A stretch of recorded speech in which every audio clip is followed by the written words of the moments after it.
अनंत कृपा करुणा हम सब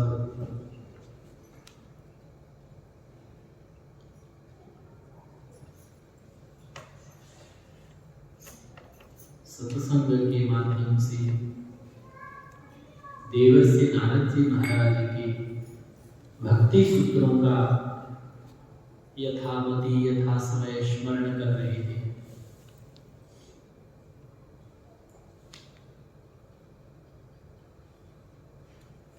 प्रेमियों का उदाहरण देते हुए देवर्षि नारद जी ने कहा, यथा ब्रज गोपिका नाम, जैसे ब्रज देवियां ब्रज गोपियां, और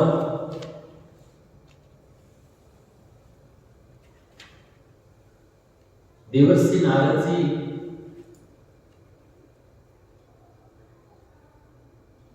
कहते हैं,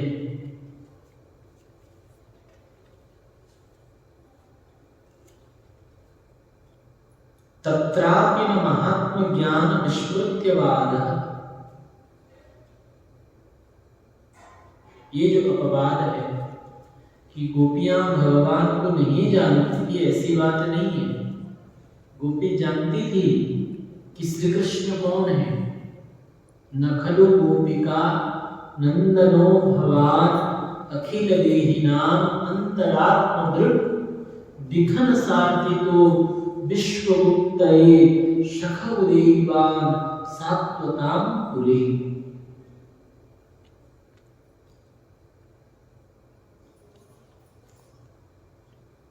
गोपी जानती थी कि केवल यशोदा के पुत्र नहीं है, इस साक्षात परात्पर परमेश्वर परमात्मा परम ब्रह्म है। गोपी ये जानती थी।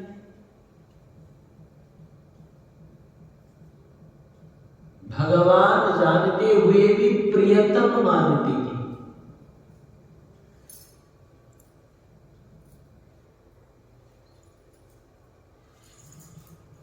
क्यों? क्योंकि महात्म ज्ञान के बिना अथवा भगवान की भगवत्ता को जाने बिना किया जाने वाला प्रेम जारों के प्रेम के समान है।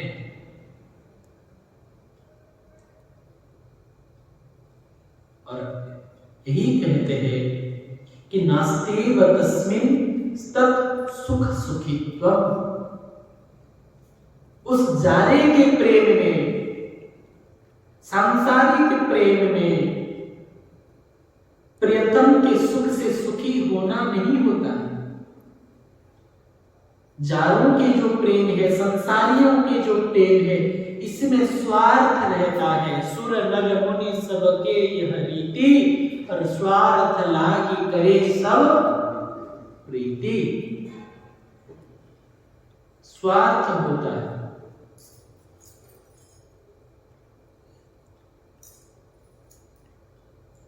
व्यभिचारी मनुष्य काम बस होकर केवल अपने सुख के लिए, अपनी इंद्रियों की तृप्ति के लिए प्रतिज्ञा करते हैं। वे अपने प्रेमास्पद के सुख से सुखी नहीं होते।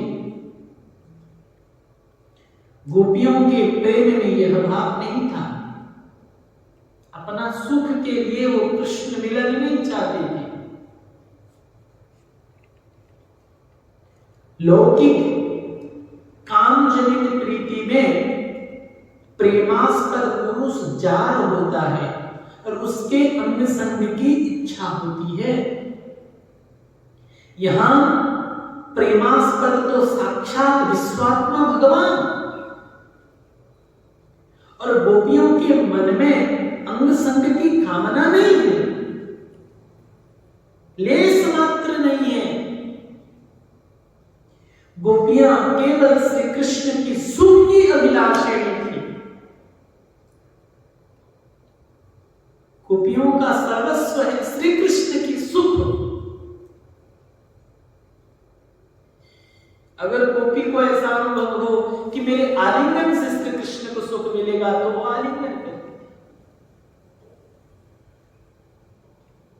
गोपी का सर्वस्व केवल श्री कृष्ण का सुख।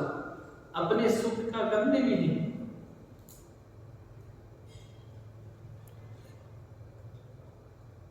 जहां अपने सुख रहता है वहां प्रेम नहीं होता, वहां कभी भी स्वार्थ में, प्रेम में दरार आ सकता है।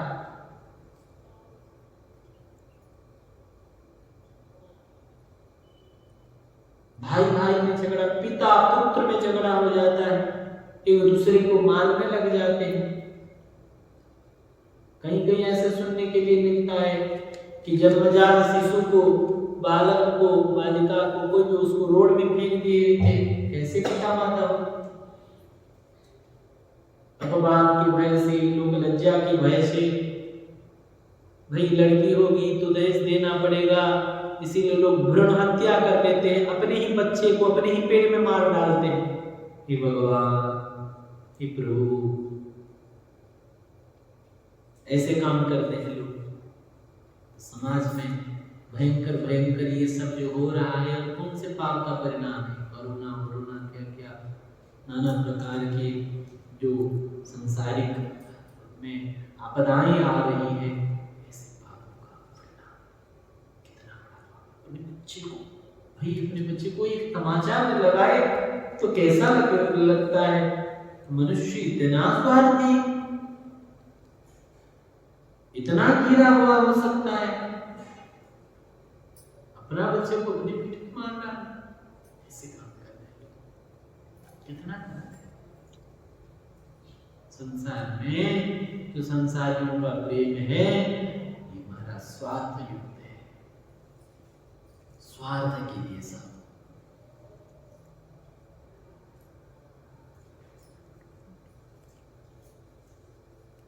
गोपियां तो श्री कृष्ण की सुख की अभिलाषी थी, इसीलिए कोई फर्क नहीं पड़ता। आश्लेष्यवा पादरतां पितष्टुमा मदर्शनान् मर्महतान् करोतु वः जथा तथा वा विदधातु लंपटो मत्प्राणनाथस्तु स्वः एव नापरः। वो मुझे आलिंगन करे, चाहे अपने पैरों से कुचल कर, लात मार कर मुझे भगा दे, दर्शन देकर कृत्य कृत्य कर दे, या जिंदगी भर दर्शन न देकर तड़पा तड़पा कर मारे, लेकिन मत प्राणनाथ तुषा, मेरे प्राणनाथ वही है। नाम पर मेरे तो गिरधर गोपाल दूसरो न कोई, जाके सिर मोर मुकुट मेरो पति सोई। मेरे तो गिरधर गोपाल दूसरो न कोई।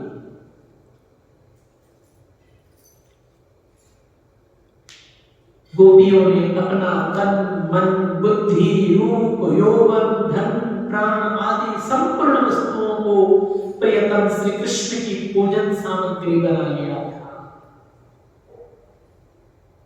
सब श्री कृष्ण के लिए, तन मन धन बुद्धि सब कुछ प्रभु के लिए। अपना सर्वस्व देकर वे श्री कृष्ण को सुख पहुंचाना चाहती थी। जिस बात में श्री कृष्ण की प्रसन्नता होती, वही करना उनका धर्म था।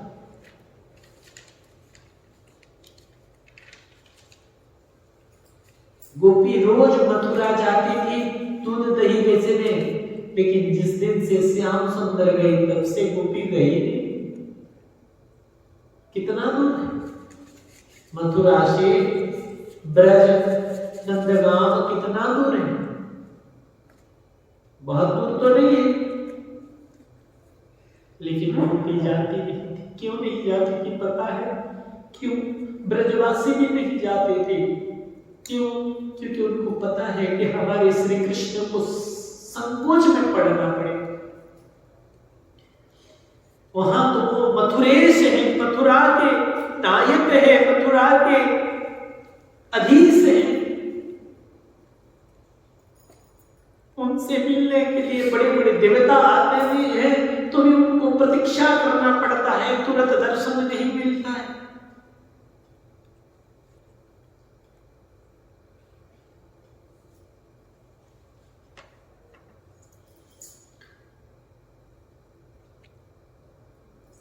वहां उनके सामने खड़े होने के लिए बड़े बड़े राजा भी भय खाते हैं, डरते हैं। और हम लोगों से जैसा व्यवहार है, हम तो तुरंत उनको हाथ पकड़ लेंगे, शरीर पकड़ लेंगे, आलिंगन कर लेंगे। यही सब हम लोगों के साथ ऐसे व्यवहार है। दोनों व्यवहार, यहाँ माधुर्य प्रधान हम लोगों का भाव है, वहां ऐश्वर्य प्रधान है। माधुर्य ऐश्वर्य दोनों एक साथ कैसे? हमारे श्री कृष्ण को संकोच में पड़ना पड़ेगा। वहां हमारा श्री कृष्ण मथुरे से बहुत सुंदर वस्त्र धारण करता है, नागर है। और हम गांव देहात के ग्वाले ब्रजवासी गोपीजन, हम लोग तो साधारण गवारे में हम लोग जाएंगे तो हमारा श्री कृष्ण को जो है हमारे पास आना पड़ेगा, हमको आलिंगन करेगा। तो ये सब हम नहीं चाहते कि हमारे श्री कृष्ण को किसी भी प्रकार के कष्ट हो, किसी भी प्रकार के संकोच हो। इसलिए गोपियां कभी गई नहीं, गोपियां कभी गई नहीं। गोपियों का भाव यह है कि जिस बात से श्री कृष्ण प्रसन्नता होती है श्री कृष्ण की, वही करना उनका धर्म था।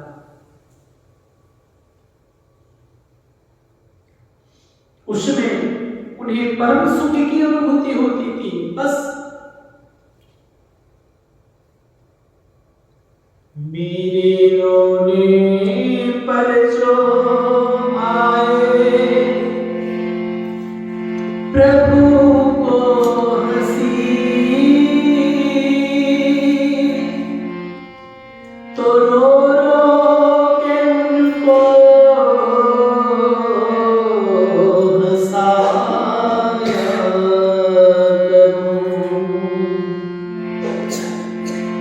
मेरे गर्दन कटे पर जो प्रभु को खुशी, तो हंस हंस के गर्दन कटाया करो। ऐसे गोपियों की भाव, अपनी कोई परवाह नहीं, अपनी कोई चिंता नहीं, अपनी कोई चिंता, बस हमारा श्री कृष्ण प्रसन्न रहे, हमारा श्री कृष्ण आनंद में रहे, इसी बात की ही चिंता गोपियों को। हमने कहीं सुना संतों के मुख से कि द्वारिका में एक बार जय जय को बुखार हो गया। ठाकुर जी अस्वस्थ हो गए। देवर्षि महाराज वहां जितने रानी थे, पटरानी और 108 हैं रानियां, और अनेक सेवक हैं, अनेक दास दासी हैं, सब सेवा के लिए तत्पर हो गए। क्या हो गया? आगे राजवैद्य को बुलाओ। अच्छे से अच्छे वैद्य बुलाया गया, बहुत सुंदर चिकित्सा होने लगी, लेकिन ठाकुर जी ठीक नहीं हुए, स्वस्थ नहीं हुए। सब लोग बड़े चिंतित थे। और उसी समय देवर्षि नारद जी भी बीच में ठाकुर जी का दर्शन करने आते तो पहुंच गए। ज्यों ही नारद जी पहुंच गए तो सब लोग बड़े प्रसन्न हुए, बोले यही आए हैं, ये कुछ उपाय बताएंगे। नारद जी को सब बताया कि ठाकुर जी अस्वस्थ हैं, कैसे स्वस्थ होंगे, आप ही कुछ उपाय कीजिए, राजवैद्य लोग भी हार गए हैं। तब नारद जी ने मन में विचार किया कि जब तक ये नहीं चाहेंगे तब तक ये कैसे स्वस्थ होंगे, इन्हीं को ही पता होगा स्वस्थ होने का दवा। नारद जी ठाकुर जी के पास गए, बोले सरकार आप ही बता दीजिए आप कैसे स्वस्थ होंगे, आपकी बीमारी कैसे ठीक होगी, आप बताइए, कोई दवाई है तो आप तो सच सर्वज्ञ हैं, लीलाधारी हैं, आप बता दीजिए। ठाकुर जी ने कहा कि मैं स्वस्थ हो जाऊंगा, मेरे स्वस्थ होने का एक ही दवा है, क्या?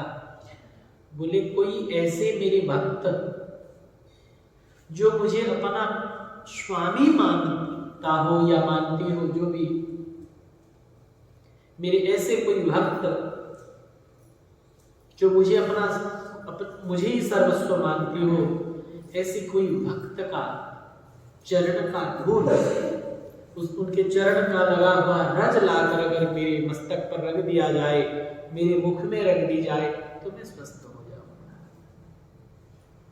तो नारद जी ने रानियों की तरफ देखा, रुक्मिणी जी, सत्यभामा जी, जाम्बवती जी, जितनी भी रानी थी उनके ओर देखने लगे। बोले माताएं आप लोग कृपा करें, ठाकुर जी को स्वस्थ करना चाहते हो तो चरण रज दे दो। तो उन्होंने कहा नारद जी आप क्या कहते हो, सोच समझ करके कहिए। श्री द्वारिकाधीश हमारे प्राणपति हैं, हमारे प्रभु हैं, हमारे भगवान हैं, हमारे सर्वस्व हैं। हम अपने पति को, अपने भगवान को अपने चरण रज कैसे दे सकते हैं? आप ये कैसी बात कर रहे हैं? किसी ने नहीं दिया। नारद जी ढूंढते ढूंढते कौन राजी होगा कि ठाकुर जी के मस्तक पर हम अपना चरण रज दे। वही ठाकुर जी के चरण रज सब लगाते हैं।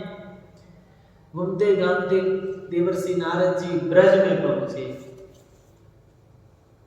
ब्रज में पहुंचे और जब ब्रज में पहुंचे तो यमुना के किनारे ब्रजांगनाएं बैठकर श्री कृष्ण गोविंद हरे मुरारे नाथेति नामानि मुहुर्वदन्ति, हे नाथ नारायण वासुदेव, श्री कृष्ण गोविंद हरे मुरारे, ऐसे गा रहे प्रभु के चिंतन में डूबे हुए।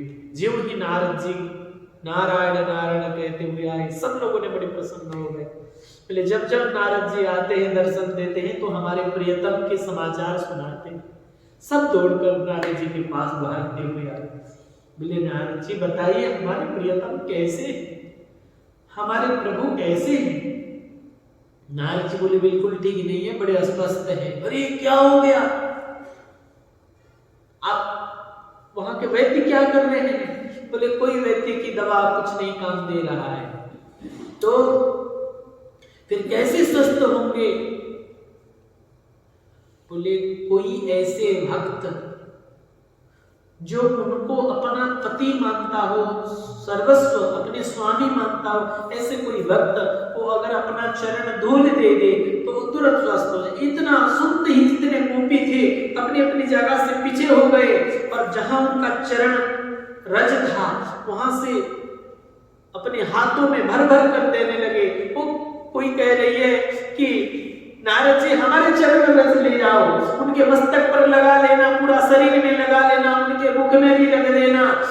ललिता जी कह रहे मेरे चरण रज ले लो, विशाखा जी कह रहे मेरे चरण रज ले लो।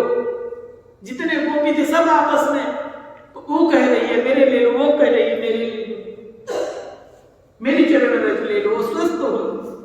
नारद जी ने कहा कि क्या कर रहे हो, पता तो है वो भगवान है, आप लोग जानते हो उपरात्पर परमेश्वर परमात्मा है, उनको अपना चरण रज दे रहे हो, सही कर रहे हो। तो बोले हम सही कर रहे हैं या गलत कर रहे हैं, ये विचार करने के लिए हमारे पास समय नहीं है। ये करने से हमको स्वर्ग मिलेगा कि नरक मिलेगा, ये चिंता हम नहीं करते। हम लोग तो केवल यही चाहते हैं कि हमारे प्रियतम श्री कृष्ण स्वस्थ रहे, हमारे श्री कृष्ण प्रियतम प्रसन्न रहे। इसके अलावा हमें अपनी कोई चिंता नहीं कि हमें अपना चरण रज देने से नरक मिलेगा या क्या मिलेगा। नारद जी चरण रज लेकर ब्रज से दौड़कर आए, ज्यों ही ठाकुर जी के मस्तक पर लगाए, मुखार बिंद पर दिए, ठाकुर जी एकदम स्वस्थ होकर बैठ गए। तब ठाकुर जी ने कहा नारद जी देखा, इसे कहते हैं प्रेम।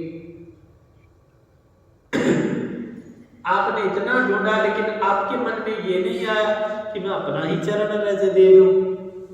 लेकिन देखिए गोपीजनों का प्रेम, मेरे ब्रजवासियों का प्रेम। उन्होंने ये नहीं सोचा कि हम अपना चरण रस देंगे तो हमको नरक जाना पड़ेगा या पाप लगेगा, अपराध लगेगा, ये चिंता नहीं की। उनको तो केवल और केवल मेरा सुख ही चाहिए, मैं सुखी रहूं, यही चाहते हैं मेरे ब्रजवासी। जब नंद बाबा मथुरा से लौटे, ठाकुर जी ने समझा बुझाकर बाबा को ब्रज भेज दिया। बोले बाबा मैं आ जाऊंगा, फिर थोड़ा सा काम है और यहाँ कंस का वध हो गया, इससे इसका ससुर मेरी मामी जो है अस्थि और प्राप्ति, ये दोनों जाकर अवश्य ही अपने पिता से कहेंगे। उनके पिता बड़े पराक्रमी है जरासंध, वो अवश्य ही मथुरा पर आक्रमण करेगा और यहाँ निरपराधी प्रजाओं को मार डालेगा। इसीलिए इनकी सुरक्षा व्यवस्था करना मेरा कर्तव्य है, धर्म है। बाबा आप ब्रज जाइए। बोले कहा नहीं आ तू? बोले मैं तो बाद में आ जाऊंगा बाबा, मैं आऊंगा, अब चिंता मत की, मैं आऊंगा, लेकिन आप अभी जाइए। इतना सुनकर बाबा का तो क्या हाल हुआ होगा हम वाणी से नहीं कह सकते। ऐसा लगा मानो कि धरती फट जाए और समाज क्या कह रहे कन्हैया, इसके बिना मैं कैसे ब्रज में जाऊं। लेकिन हमारे कन्हैया इतने क्या कहे, मधुरया गिरा बल्कु वाक्यया, उनके वाक्य में ऐसे मोहिनी है, उनके शब्द में, उनके वाणी में ऐसे जादू है, सबको मोहित कर लेता है, सबको फंसा लेता है, अपने बात सबको मनवा लेता है। वो किसी का माने न माने, अपना बात तो सबको मनवा ही लेता है। बाबा को समझा बुझा कर बैलगाड़ी में बैठा कर ब्रजवासियों के साथ भेज दिया। इधर बावड़ी जैसी हो गई थी यशोदा, सुबह गाय चराने के लिए जाते और शाम को लौटते, तब तक इतना विकल हो जाती है यशोदा कि कहो मत। और अब तो कन्हैया मथुरा गया है और महाराज परसों कहकर इतना दिन बीत गया, कोई आए नहीं है। यशोदा मैया 1000 बार बाहर निकलती, 1000 बार घर के अंदर घुसती, माखन तैयार करके रखती, दिन रात चिंतित रहती, ना रात को सोती न दिन में खाती, यही हाल है यशोदा का।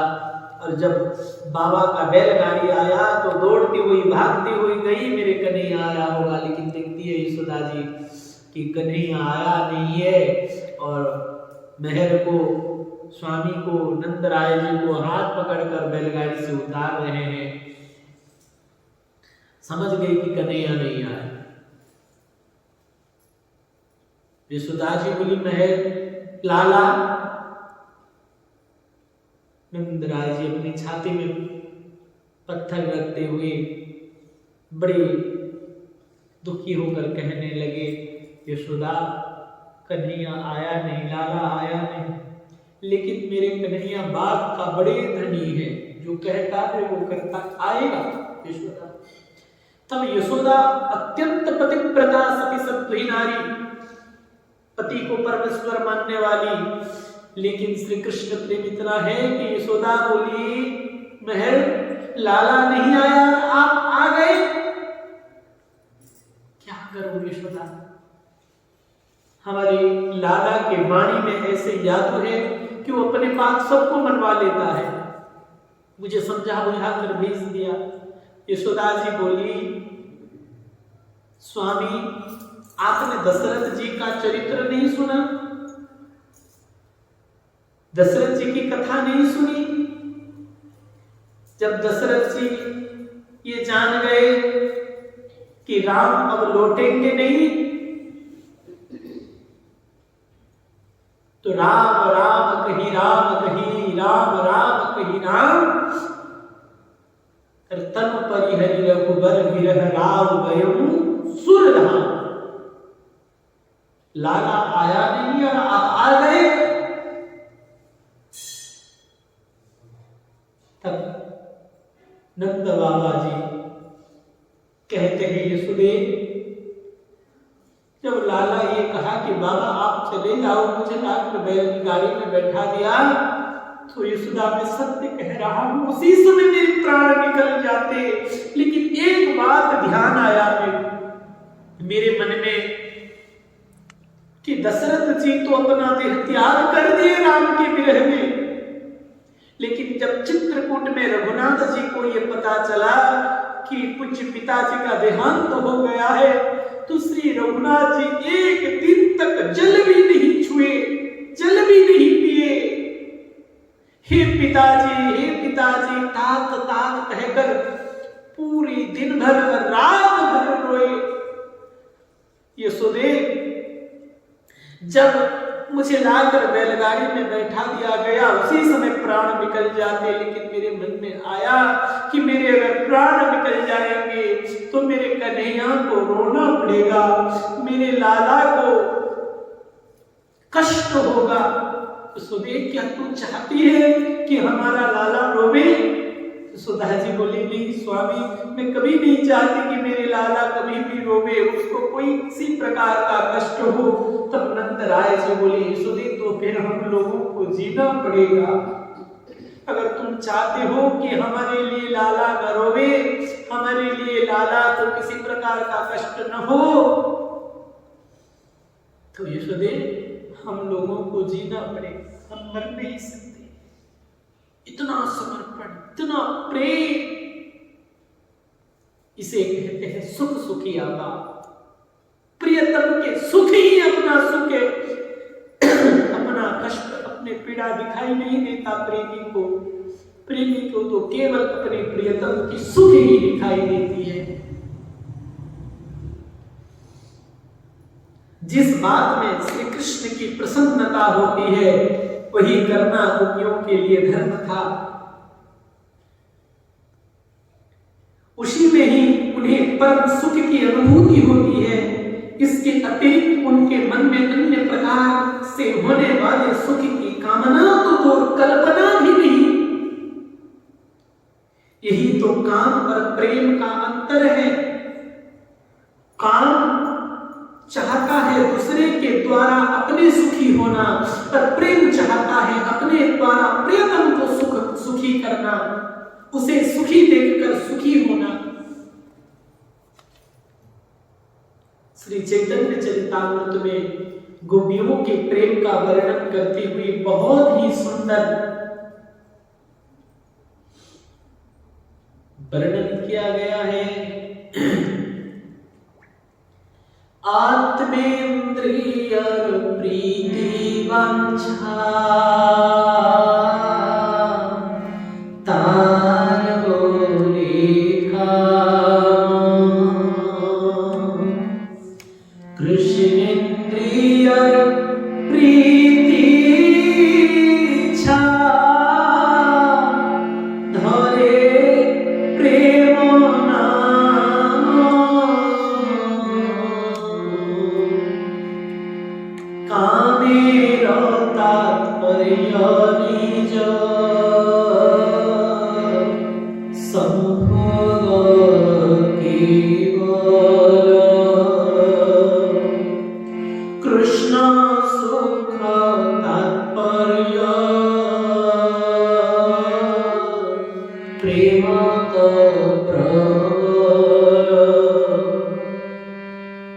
आत्मेंद्रिय और प्रीतिवांछा तार बोले काम। अपने सुख के लिए जो किया जाता है उसी का नाम काम है। कोई कोई कहते नाम जपते जपते कभी कभी अच्छा नहीं लगता तो नाम जप छोड़ दे। हम ये क्यों सोच रहे हैं कि हम अपने सुख के लिए नाम जप कर रहे हैं? हम राधे राधे कह रहे हैं तो हमको अच्छा लगे न लगे, लेकिन राधे राधे कहने से हमारे राधा रमण को अच्छा लगता है, हमारे श्री कृष्ण को अच्छा, इसीलिए हम राधे राधे कहते हैं। और श्री कृष्ण को सुखी देखकर प्रियाजू सुखी हो जाती है, राधा रानी सुखी हो जाती है, इसीलिए हम राधे राधे कहते हैं, श्री राधे कहते हैं। हमको सुख मिले चाहे न मिले, हमको अच्छा लगे चाहे न लगे, लेकिन हमारे प्रभु को अच्छा लगेगा, हमारे प्रियाजू को अच्छी लगेगी, इसीलिए हम नाम कीर्तन।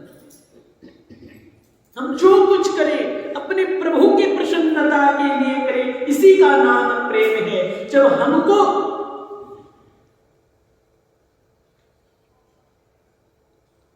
हम अपना सुख विचार न करें, हम ये विचार करें कि जिससे हमारे प्रभु प्रसन्न होंगे, जही विधि प्रभु प्रसन्न मन होई, करुणा सागर कीजिए सोई। भरत जी कहते, जिससे हे रघुनाथ जी आप प्रसन्न होंगे, हम वही करेंगे। हमारे खाने से अगर हमारे भगवान खुश हो रहे हैं तो हम खाएंगे, हमारे पहनने से अगर हमारा भगवान खुश हो रहे हैं तो हम पहनेंगे, हमारे लेने से अगर हमारे प्रभु खुश हो रहे हैं तो हम लेंगे, हमारे देने से अगर खुश हो रहे हैं तो हम देंगे, हमारे नाचने से खुश हो रहे हैं तो हम नाचेंगे, हमारे गाने से खुश हो रहे हैं तो हम गाएंगे, हमारे रोने से खुश हो रहे हैं तो हम रोएंगे, हमारे हंसने से खुश हो रहे हैं तो हम हंसेंगे। हम वही करेंगे जिससे हमारे प्रभु खुश होंगे, हमारे प्रभु को प्रसन्नता होगी। इसी का नाम प्रेम है।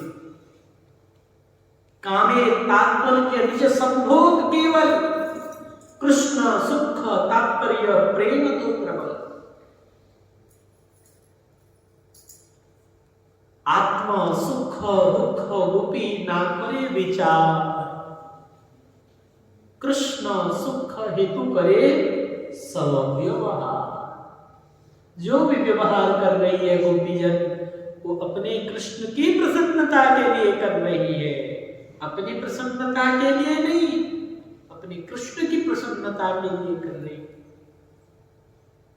लोक धर्म वेद धर्म देह धर्म कर्म, लज्जा धैर्य देह सुख आत्म सुख मर्म। सर्व त्याग करिए करे कृष्णेर भजन, कृष्ण सुख हेतु करे प्रेमेर सेवन। कृष्ण सुख के लिए यहाँ के कहिए कृष्णे दृढ़ अनुराग, स्वच्छ धौत वस्त्र जैसे नहीं कोन दाग। प्रेम निर्मल होता है जैसे श्वेत वस्त्र, जहां कोई एक भी दाग नहीं है। प्रेम में कोई कलंक नहीं होता, प्रेम में कोई दाग नहीं होता। प्रेम में कलंक है स्वार्थ, प्रेम में कलंक है कामना, प्रेम में कलंक है अपनी इच्छा। यही प्रेम में कलंक है।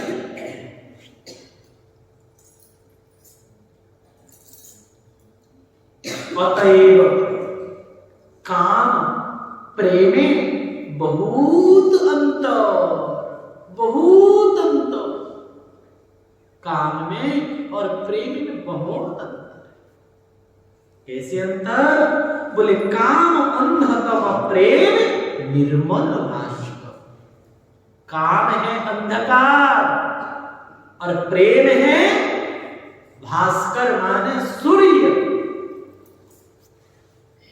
प्रेम है सूर्य और काम है अंधकार।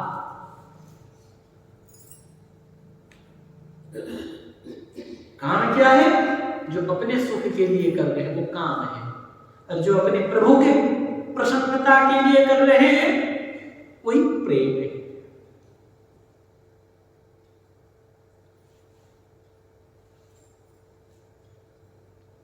अतएव गोपी गणे नाही काम गंध। काम तो नहीं है, काम का गंध भी नहीं है।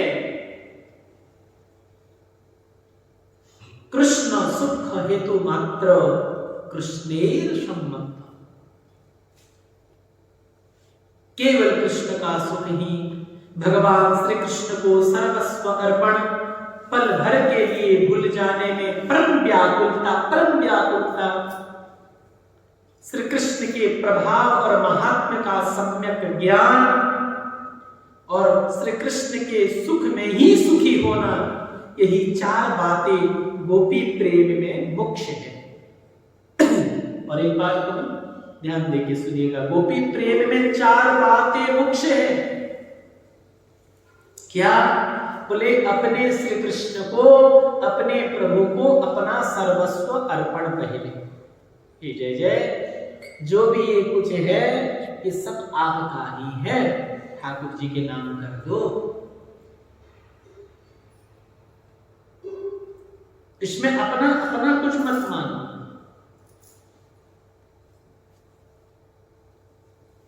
ठाकुर जी को अर्पण। हम जो भी कर रहे हैं, करोमि यद् यद् सकलम परस्मै नारायणायेति समर्पयामि।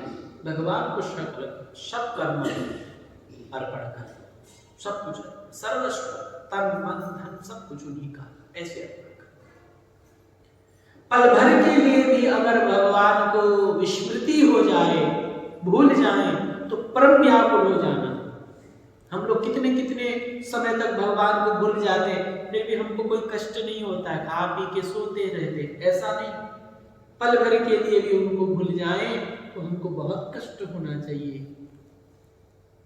परम व्याकुलता, जैसे जल के बिना मछली का दशा होता है, ऐसे होना चाहिए।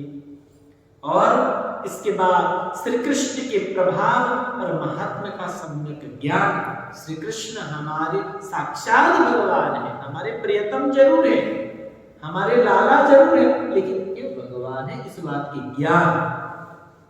और श्री कृष्ण के सुख में सुखी होना, यही चार बातें गोपी प्रेम की महत्वपूर्ण बातें हैं। यहाँ गोपी प्रेम परम पवित्र और अलौकिक है, जिसमें जो पाप या व्यभिचार देखते हैं उन पर श्री कृष्ण दया करें।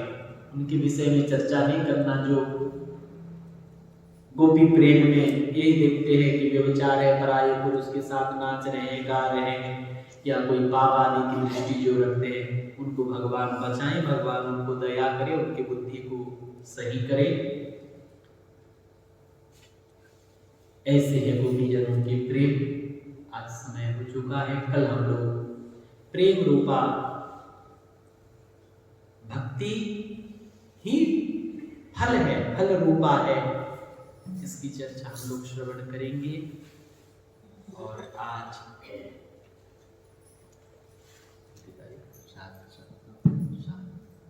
तो कल एक दिन ही हम लोग यहाँ मैं उपस्थित रह पाऊंगा। कल परसों शाम से कथा की सेवा में हमको भवानी पटना जाना है, तो आप लोग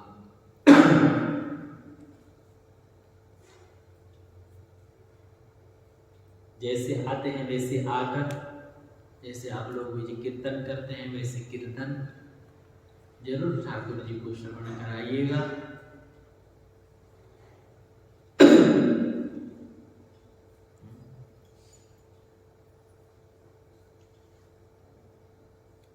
प्रयाजों के नाम संकीर्तन होते रहना चाहिए। यहाँ अभी कीर्तन हो रहा है और सत्संग हो रहा है, तो हमें कहीं जाने का मन नहीं है, लेकिन हम पहले से ही वहाँ अपना स्वीकृति दे चुके थे कि हम आएंगे। और ठाकुर जी ने भी ये सेवा दिए हैं अनेक जगह जाके भगवान में गुणगान करने का, इसीलिए जा रहे हैं। नहीं तो ऐसे सत्संग कीर्तन हो रहा था, नहीं तो मन नहीं लगता, लेकिन ऐसा मन लगा है कि कहीं जाने के लिए मन नहीं हो रहा है। सुंदर भक्ति सूत्रों की स्मरण कर रहे हैं, तो हमारे नहीं होने पर भी आप लोग जरूर आइएगा। और अपनी अपनी सेवा जो जैसे करते हैं, जो कीर्तन की सेवा करते हैं ऐसे कीर्तन की सेवा करना, व्यवस्थित श्रृंखलित करना।